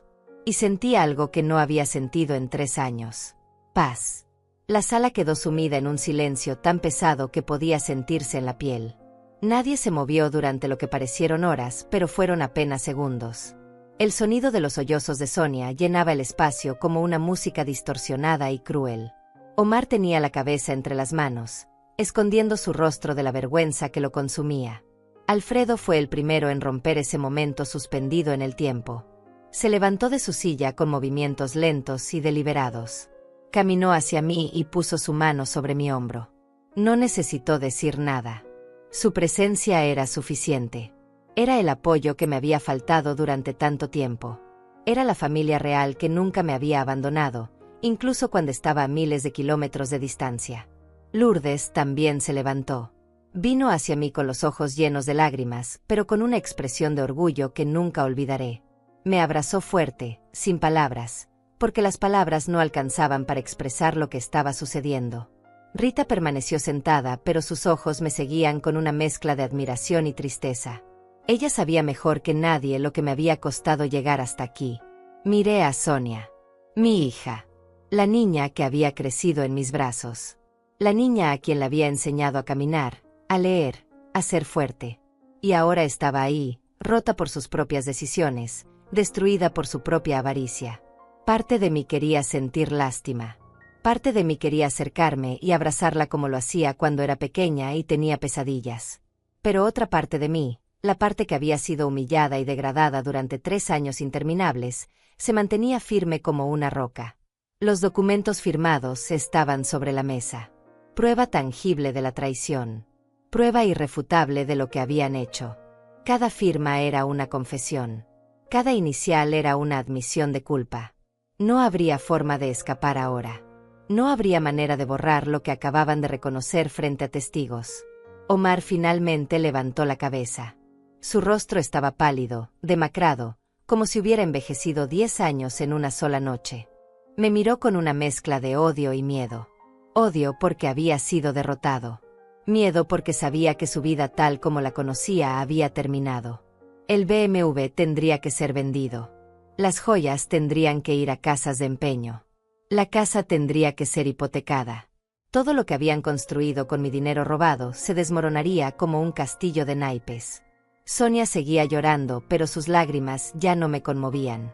Había llorado demasiadas noches sola en mi cuarto mientras ella dormía tranquila en su cama cara comprada con mi futuro robado. Había derramado todas mis lágrimas sintiendo que era una carga inútil mientras ella planeaba su próximo viaje a Europa con mi dinero. Ya no quedaba compasión en mí para esas lágrimas falsas. Alfredo recogió los documentos de la mesa con cuidado, como si fueran objetos sagrados. Los guardó en su portafolio con movimientos precisos. Esos papeles eran más que simples contratos. Eran mi libertad. Eran mi dignidad recuperada. Era la prueba de que no estaba loca, de que no era una anciana confundida, de que había sido víctima de un crimen calculado y cruel. La cena que Sonia había preparado con tanto esmero permanecía intacta sobre la mesa. Los platos caros, las velas elegantes, el mantel fino. Todo era una fachada. Una mentira más en una vida construida sobre mentiras. Comida comprada con dinero robado. Decoraciones pagadas con mi sufrimiento. Me pregunté cuántas veces había comido en esa misma mesa sintiendo que no merecía estar ahí, mientras ellos disfrutaban de lujos financiados por mi miseria. Rita se levantó finalmente y caminó hacia la cocina. Escuché agua corriendo. Sonido de platos. Estaba limpiando, haciendo algo productivo en medio del caos emocional que llenaba la casa. Era su forma de apoyarme. Su forma de decirme que estaba ahí para lo que fuera necesario. Lourdes la siguió después de un momento. Las dos mujeres trabajando en silencio, dándome espacio para procesar lo que acababa de suceder. Omar se levantó de la mesa con movimientos torpes. Caminó hacia la ventana y se quedó ahí mirando hacia la calle oscura. Probablemente viendo el auto patrulla que esperaba afuera. El recordatorio constante de lo cerca que habían estado de la prisión. El recordatorio de que todavía podían terminar ahí si no cumplían con el acuerdo que acababan de firmar. Sonia dejó de llorar eventualmente. Se quedó sentada con la mirada perdida, los ojos rojos e hinchados, el maquillaje corrido. Era una imagen patética. Una imagen muy diferente de la mujer segura y arrogante que me había tratado como basura durante años. El poder había cambiado de manos y ella lo sabía. Ya no era la dueña absoluta de esta casa. Ya no era quien dictaba las reglas. Ahora era una deudora. Una criminal perdonada por misericordia. Alfredo se acercó a mí nuevamente. Me habló en voz baja, pero lo suficientemente alta para que todos escucharan. Me dijo que había rentado un departamento para mí. Un lugar pequeño pero digno en el centro de la ciudad. Amueblado. Pagado por 6 meses. Un lugar donde podría vivir en paz mientras se resolvía todo el proceso legal de recuperación del dinero. Un lugar donde nunca más tendría que sentirme como una carga. Las palabras de mi hermano eran como bálsamo sobre heridas abiertas. Un departamento propio. Un espacio donde podría cerrar la puerta y saber que nadie me haría sentir mal por existir. Un lugar donde podría cocinar sin medir cada gramo de comida. Donde podría bañarme sin preocuparme por el agua caliente. Donde podría simplemente ser. Miré alrededor de esa sala donde había pasado 3 años de mi vida. 3 años que se sentían como 30. Cada rincón tenía un recuerdo doloroso. La esquina donde Sonia me había gritado por dejar una luz encendida. El sofá donde me sentaba en silencio, tratando de ser invisible. La mesa donde comía sobras mientras ellos disfrutaban de comidas completas. Este lugar nunca fue mi hogar. Fue mi prisión. Subí las escaleras lentamente. Cada escalón era un paso hacia mi libertad. Entré a mi cuarto por última vez como residente de esa casa. Miré la cama donde había dormido noches interminables llenas de lágrimas. El armario con mi ropa vieja y gastada. La ventana desde donde había mirado tantas veces deseando estar en cualquier otro lugar. Saqué mi maleta del fondo del armario. La misma maleta que había traído el día que llegué a esta casa después del funeral de Miguel. Empecé a guardar mi ropa despacio, doblando cada prenda con cuidado. No tenía mucho. 3 vestidos. Algunas blusas. Ropa interior remendada. Zapatos desgastados. Era todo lo que poseía en el mundo material. Pero ahora tenía algo mucho más valioso. Tenía mi dignidad de vuelta. Guardé también las pocas fotografías que tenía. Miguel y yo en nuestro aniversario de bodas. Sonia cuando era bebé. Mis padres en su juventud. Recuerdos de tiempos cuando la familia significaba amor y no traición. Recuerdos de cuando Sonia me miraba con admiración y no con desprecio. El cuaderno donde había anotado todo durante estas semanas también fue a la maleta. Esas páginas contenían la evidencia de mi despertar. La transformación de víctima a luchadora. La evolución de mujer rota a mujer vengada. Algún día tal vez lo releería y me sorprendería de mi propia fuerza. Bajé las escaleras con mi maleta. Alfredo la tomó de mis manos antes de que pudiera protestar. Lourdes y Rita ya estaban esperando junto a la puerta. Habían terminado de limpiar la cocina. Habían borrado los rastros de la cena que nunca se completó. La cena que se convirtió en juicio. Sonia seguía sentada en la misma silla. No se había movido. No había intentado detenerme. Tal vez sabía que no tenía derecho. Tal vez entendía finalmente que había cruzado una línea que no podía deshacerse. Omar permanecía junto a la ventana como una estatua de sal. Caminé hacia la puerta. Me detuve un momento. Me giré y miré a mi hija por última vez esa noche. No dije nada. No había nada que decir. Todo lo que necesitaba ser dicho había sido dicho. Todo lo que necesitaba ser hecho había sido hecho. Salí de esa casa con la cabeza en alto. El aire frío de la noche golpeó mi rostro y sentí que podía respirar profundamente por primera vez en años. El auto patrulla seguía ahí. El oficial me saludó con un gesto de cabeza. No sería necesaria su intervención esa noche, pero su presencia había sido esencial. El recordatorio silencioso de las consecuencias reales. Alfredo abrió la puerta de su auto. Subí. Mi hermano Alfredo levantó su copa de vino y me miró desde el otro lado de la mesa. Isaura, ya sacaste algo del fondo de inversión que abrí para ti hace 3 años. Me quedé helada. Completamente helada. ¿Qué fondo?, pregunté con un hilo de voz. El vaso de mi hija Sonia casi se volcó. Vi cómo sus dedos temblaban alrededor del cristal. Mi yerno Omar se puso blanco, completamente blanco, como si acabara de ver un fantasma. Dejó el tenedor sobre el plato con un ruido seco que retumbó en el silencio. Alfredo frunció el ceño. Se inclinó hacia adelante, confundido. ¿Cómo que qué fondo, Isaura? El fondo de inversión que abrí a tu nombre. Hace 3 años. $500,000. Tú eres la única beneficiaria. Sentí que el piso se abría bajo mis pies. $500,000. 3 años. Yo no sabía nada de eso. Absolutamente nada. Miré a Sonia. Su rostro estaba rígido. Sus ojos evitaban los míos. Omar había dejado de respirar. Lo noté porque su pecho ya no se movía. Estaba inmóvil, como una estatua de sal. Alfredo, dije despacio, sintiendo cada palabra salir de mi boca como si pesara una tonelada, yo nunca recibí ningún documento. Nunca supe de ese dinero. Mi hermano palideció. Eso es imposible. Mandé todos los papeles a esta dirección. A tu nombre. Firmados. Notariados. Incluso llamé para confirmar que habían llegado. Se hizo un silencio tan profundo que pude escuchar el reloj de pared en la sala. Cada segundo sonaba como un martillazo. Alfredo miró a Sonia. ¿Tú recibiste algún sobrenombre de tu madre? Algo del banco First American Trust. Sonia abrió la boca. La cerró. Volvió a abrirla. Yo. No recuerdo. ¿Cómo que no recuerdas? La voz de Alfredo subió de tono. Hablo de un sobrecertificado. Con sellos internacionales. Imposible no recordarlo. Omar se levantó de golpe. Voy al baño, murmuró. Pero su voz sonó rota, desesperada. Alfredo no le quitó los ojos de encima mientras salía. Luego me miró a mí. Isaura, ¿en serio nunca viste esos documentos? Negué con la cabeza. Sentía un nudo en la garganta del tamaño de una piedra. Nunca, Alfredo. Te lo juro.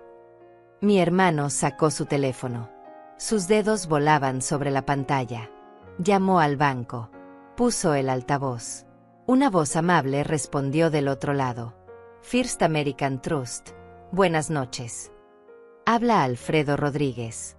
Necesito información sobre la cuenta de inversión número 4471-8839-2206. A nombre de Isaura Rodríguez. Hubo un momento de espera. Tecla sonando. Luego la voz regresó. Sí, señor Rodríguez. La cuenta está activa. Saldo actual, $120,000. El mundo se detuvo.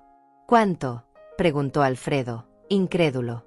$120,000, señor. Eso es imposible. Deposité 500,000 hace 3 años. Con los rendimientos debería estar en más de 600,000. La mujer del banco hizo una pausa. Señor, ha habido retiros constantes. El más reciente fue hace 2 semanas. $30,000. Alfredo apretó el teléfono con tanta fuerza que pensé que lo iba a romper. ¿Quién autorizó esos retiros? La beneficiaria, Isaura Rodríguez. Según nuestros registros, ella firmó personalmente cada solicitud. Me sentí mareada. La habitación empezó a girar. Eso es mentira, susurré. Yo nunca firmé nada. Alfredo colgó. Me miró con una mezcla de horror y comprensión. Isaura, ¿dónde guardas tus documentos? En mi cuarto. En el cajón de la mesita de noche. Sonia tiene acceso a ese cajón. No respondí. No hacía falta. Sonia vivía en esa casa.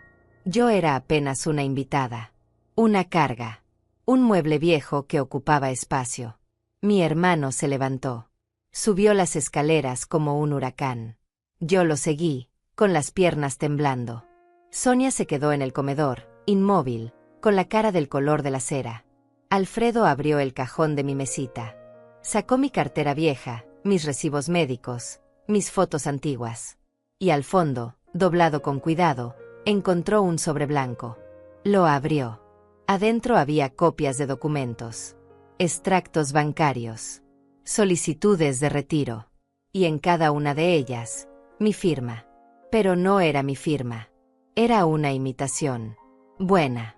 Muy buena. Pero no era mía. Alfredo me mostró las hojas. Esto lo firmaste tú. Tomé los papeles con manos temblorosas. Miré cada línea, cada número, cada fecha. $380,000. Robados.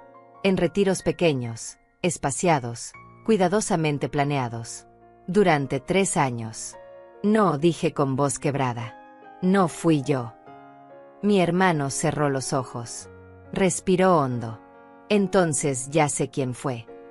Bajamos las escaleras en silencio. Sonia seguía sentada. Omar había vuelto, pero estaba de pie junto a la ventana, mirando hacia la calle como si quisiera salir corriendo. Alfredo puso los documentos sobre la mesa.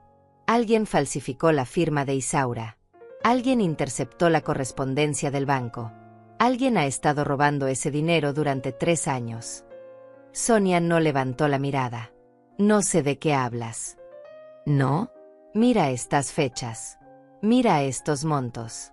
30.000 aquí. 40.000 allá. Siempre justo después de que llamabas diciendo que necesitabas dinero para reparaciones de la casa. Para el auto. Para los estudios de los niños. Omar se giró. Alfredo, esto es un malentendido. No es un malentendido. Es un robo. Un fraude. Y voy a llegar hasta el fondo de esto. Sonia finalmente me miró. Y en sus ojos no vi arrepentimiento. Vi miedo. Miedo a ser descubierta. Miedo a perder lo que había construido con mi dinero. Pero también vi algo más. Desprecio. Como si yo no tuviera derecho a ese dinero. Como si fuera natural que ella lo tomara. Me levanté despacio.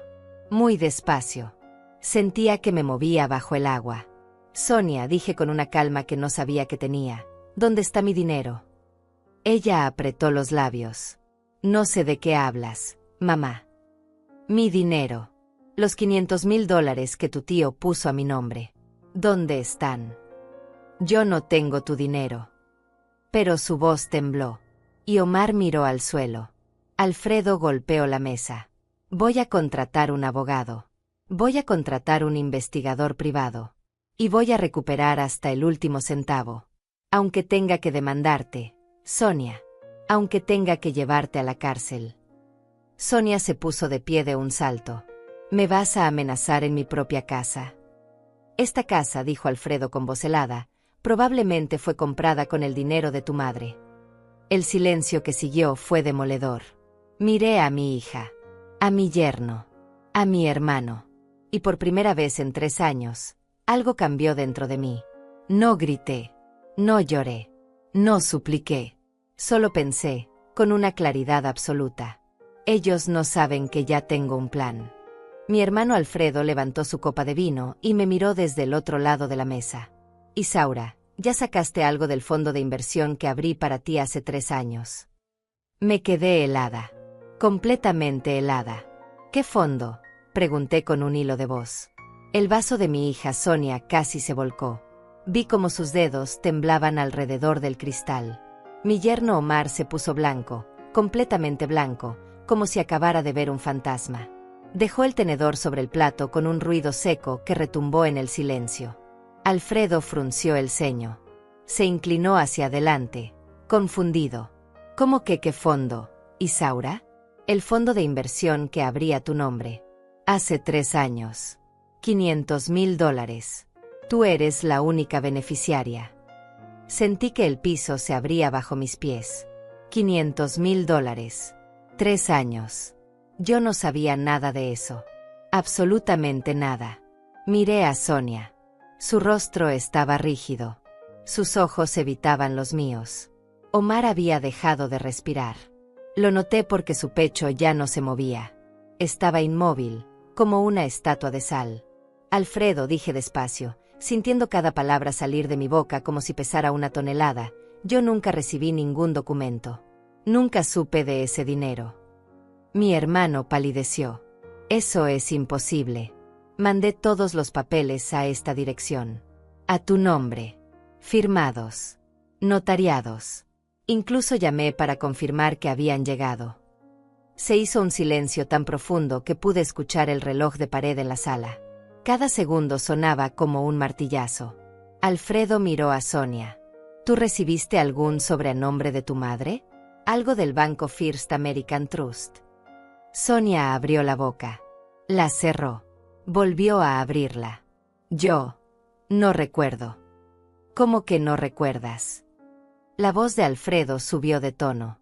Hablo de un sobrecertificado. Con sellos internacionales. Imposible no recordarlo. Omar se levantó de golpe. Voy al baño, murmuró. Pero su voz sonó rota, desesperada. Alfredo no le quitó los ojos de encima mientras salía. Luego me miró a mí. Isaura, ¿en serio nunca viste esos documentos? Negué con la cabeza. Sentía un nudo en la garganta del tamaño de una piedra. Nunca, Alfredo. Te lo juro. Mi hermano sacó su teléfono. Sus dedos volaban sobre la pantalla. Llamó al banco. Puso el altavoz. Una voz amable respondió del otro lado. First American Trust. Buenas noches. Habla Alfredo Rodríguez. Necesito información sobre la cuenta de inversión número 4471-8839-2206. A nombre de Isaura Rodríguez. Hubo un momento de espera. Tecla sonando. Luego la voz regresó. Sí, señor Rodríguez. La cuenta está activa. Saldo actual, $120,000. El mundo se detuvo. ¿Cuánto?, preguntó Alfredo, incrédulo. $120,000, señor. Eso es imposible. Deposité 500,000 hace 3 años. Con los rendimientos debería estar en más de 600,000. La mujer del banco hizo una pausa. Señor, ha habido retiros constantes. El más reciente fue hace 2 semanas. $30,000. Alfredo apretó el teléfono con tanta fuerza que pensé que lo iba a romper. ¿Quién autorizó esos retiros? La beneficiaria, Isaura Rodríguez. Según nuestros registros, ella firmó personalmente cada solicitud. Me sentí mareada. La habitación empezó a girar. Eso es mentira, susurré. Yo nunca firmé nada. Alfredo colgó. Me miró con una mezcla de horror y comprensión. Isaura, ¿dónde guardas tus documentos? En mi cuarto. En el cajón de la mesita de noche. Sonia tiene acceso a ese cajón. No respondí. No hacía falta. Sonia vivía en esa casa. Yo era apenas una invitada. Una carga. Un mueble viejo que ocupaba espacio. Mi hermano se levantó. Subió las escaleras como un huracán. Yo lo seguí, con las piernas temblando. Sonia se quedó en el comedor, inmóvil, con la cara del color de la cera. Alfredo abrió el cajón de mi mesita. Sacó mi cartera vieja, mis recibos médicos, mis fotos antiguas. Y al fondo, doblado con cuidado, encontró un sobre blanco. Lo abrió. Adentro había copias de documentos, extractos bancarios, solicitudes de retiro. Y en cada una de ellas, mi firma. Pero no era mi firma. Era una imitación. Buena. Muy buena. Pero no era mía. Alfredo me mostró las hojas. Esto lo firmaste tú. Tomé los papeles con manos temblorosas. Miré cada línea, cada número, cada fecha. $380,000. Robados. En retiros pequeños, espaciados, cuidadosamente planeados. Durante 3 años. No, dije con voz quebrada. No fui yo. Mi hermano cerró los ojos. Respiró hondo. Entonces ya sé quién fue. Bajamos las escaleras en silencio. Sonia seguía sentada. Omar había vuelto, pero estaba de pie junto a la ventana, mirando hacia la calle como si quisiera salir corriendo. Alfredo puso los documentos sobre la mesa. Alguien falsificó la firma de Isaura. Alguien interceptó la correspondencia del banco. Alguien ha estado robando ese dinero durante 3 años. Sonia no levantó la mirada. No sé de qué hablas. ¿No? Mira estas fechas. Mira estos montos. 30,000 aquí. 40,000 allá. Siempre justo después de que llamabas diciendo que necesitabas dinero para reparaciones de la casa. Para el auto. Para los estudios de los niños. Omar se giró. Alfredo, esto es un malentendido. No es un malentendido. Es un robo. Un fraude. Y voy a llegar hasta el fondo de esto. Sonia finalmente me miró. Y en sus ojos no vi arrepentimiento. Vi miedo. Miedo a ser descubierta. Miedo a perder lo que había construido con mi dinero. Pero también vi algo más. Desprecio. Como si yo no tuviera derecho a ese dinero. Como si fuera natural que ella lo tomara. Me levanté despacio. Muy despacio. Sentía que me movía bajo el agua. Sonia, dije con una calma que no sabía que tenía. ¿Dónde está mi dinero? Ella apretó los labios. No sé de qué hablas. Mamá. Mi dinero. Los $500,000 que tu tío puso a mi nombre. ¿Dónde están? Yo no tengo tu dinero. Pero su voz tembló. Y Omar miró al suelo. Alfredo golpeó la mesa. Voy a contratar un abogado. Voy a contratar un investigador privado. Y voy a recuperar hasta el último centavo. Aunque tenga que demandarte, Sonia. Aunque tenga que llevarte a la cárcel. Sonia se puso de pie de un salto. ¿Me vas a amenazar en mi propia casa? Esta casa, dijo Alfredo con voz helada, probablemente fue comprada con el dinero de tu madre. El silencio que siguió fue demoledor. Miré a mi hija, a mi yerno, a mi hermano. Y por primera vez en 3 años, algo cambió dentro de mí. No grité, no lloré, no supliqué. Solo pensé, con una claridad absoluta. Ellos no saben que ya tengo un plan. Que algunas heridas eran demasiado profundas para sanar con simples disculpas. Lourdes me había ayudado a inscribirme en clases de pintura en un centro comunitario cerca del parque. Siempre me había gustado el arte, pero nunca tuve tiempo ni recursos para explorarlo. Ahora mis mañanas se llenaban de colores y lienzos. Mis manos arrugadas aprendían a crear belleza donde antes solo había supervivencia. Cada pincelada era un acto de reclamación. Cada cuadro terminado era evidencia de que todavía había vida en mí. Que a los 72 años todavía podía descubrir nuevas pasiones. El dinero recuperado más la cantidad que Alfredo había depositado me daba una seguridad financiera que nunca había conocido. $500,000 bien invertidos generaban intereses suficientes para vivir cómodamente sin tocar el capital principal. Hugo me había ayudado a diversificar las inversiones. Parte en bonos seguros. Parte en fondos de bajo riesgo. Nada sofisticado pero sólido. Estable. Protegido con todas las medidas legales posibles para que nadie pudiera tocarlo jamás. Había empezado a hacer trabajo voluntario en un refugio para mujeres víctimas de violencia doméstica. Mi historia resonaba con muchas de ellas. Mujeres que habían sido controladas, manipuladas, hechas sentir invisibles e inútiles. Yo les contaba mi experiencia no para alargar, sino para mostrarles que la liberación era posible. Que nunca era demasiado tarde para recuperar la dignidad. Que la edad no era excusa para aceptar el abuso. Veía esperanza nacer en sus ojos, y eso me daba propósito. Alfredo cumplió su promesa de visitarme cada 3 meses.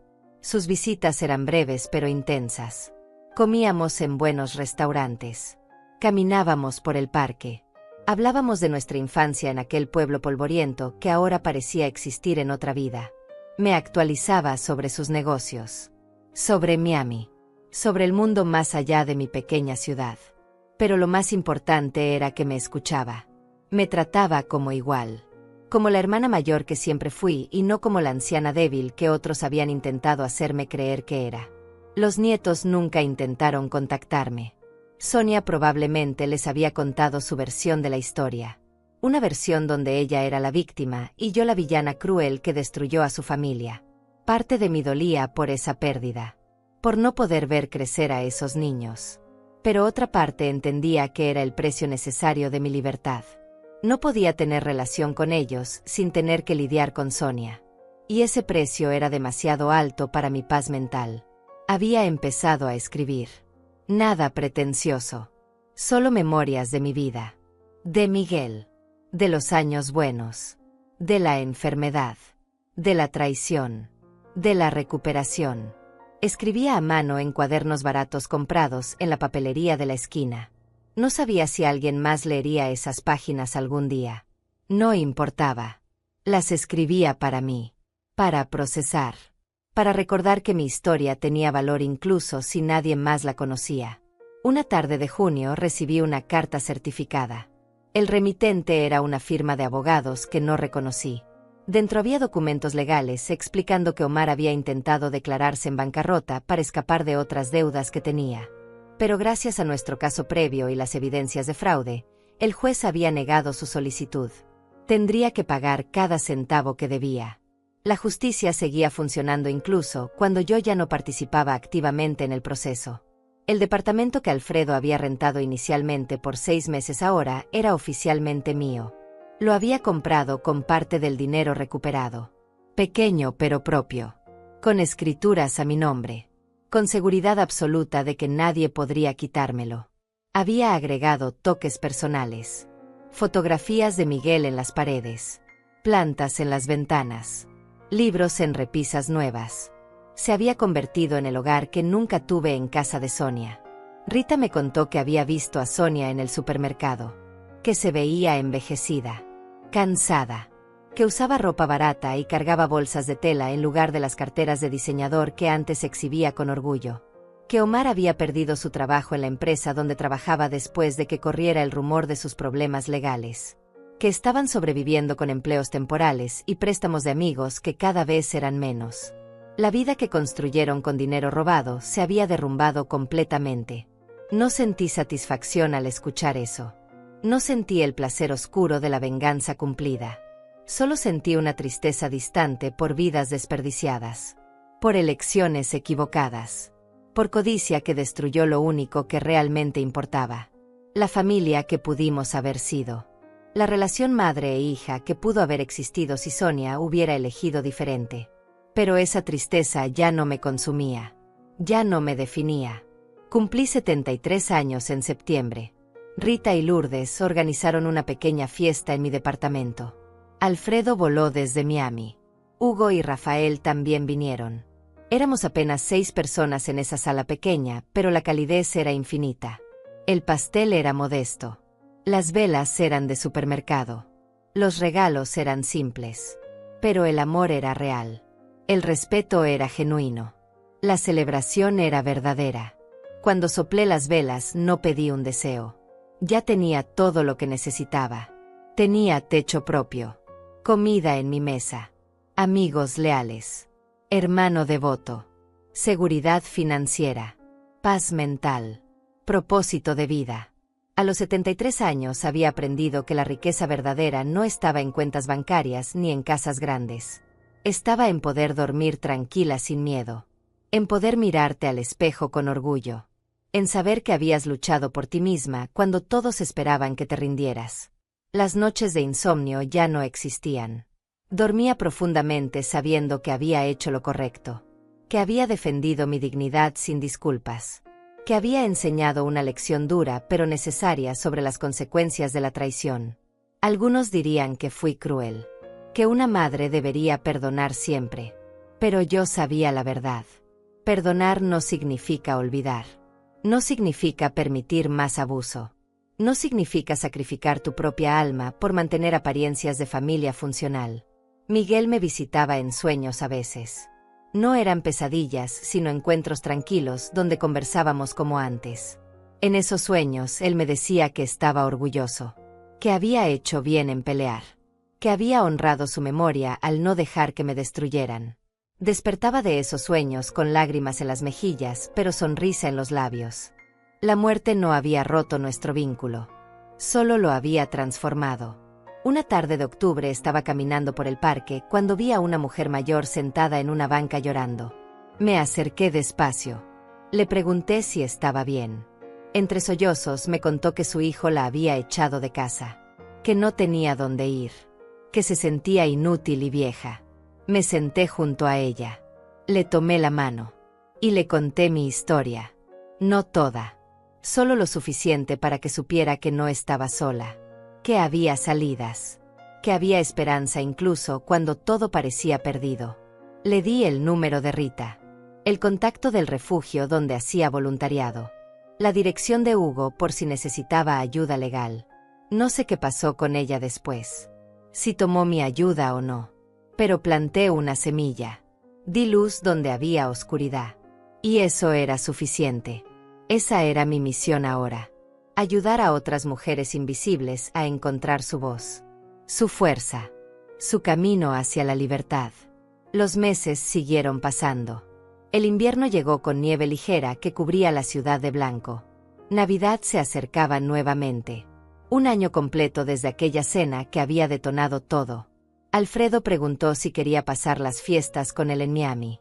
Consideré la oferta, pero decidí quedarme. Quería pasar la Navidad en mi propio espacio, con mis propias tradiciones, sin fantasmas del pasado persiguiéndome. Preparé una cena sencilla. Pavo pequeño, puré de papas, ensalada, postre comprado en la panadería de la esquina. Rita vino a acompañarme. Brindamos con vino barato y reímos recordando el año que había pasado. Las batallas ganadas, las lecciones aprendidas, las amistades fortalecidas. Era una Navidad humilde, pero era mía. Completamente mía. Esa noche, antes de dormir, me paré frente al espejo. Miré a la mujer que me devolvía la mirada. Cabello blanco, arrugas profundas, manos manchadas por el tiempo, pero ojos brillantes, espalda recta, expresión serena. Ya no era Isaura la víctima. Ya no era Isaura la invisible. Ya no era Isaura la robada. Era simplemente Isaura. Una mujer de 73 años que había sobrevivido traición, humillación y robo. Que había peleado cuando hubiera sido más fácil rendirse. Que había recuperado no solo su dinero sino su identidad. Que había aprendido que nunca era demasiado tarde para defenderte. Que había descubierto que la verdadera familia no era sangre sino lealtad. Mi nombre ya no llevaba el peso de la vergüenza. Mi historia ya no estaba definida por lo que otros me hicieron sino por cómo respondí. Mi futuro ya no era una sentencia de dependencia y miseria, sino una promesa de dignidad y paz. Apagué la luz. Me acosté en mi cama. En mi departamento. En mi vida recuperada. Y sonreí en la oscuridad. Porque mi nombre ya no era el que ellos usaron para robar y manipular. Mi historia apenas empezaba.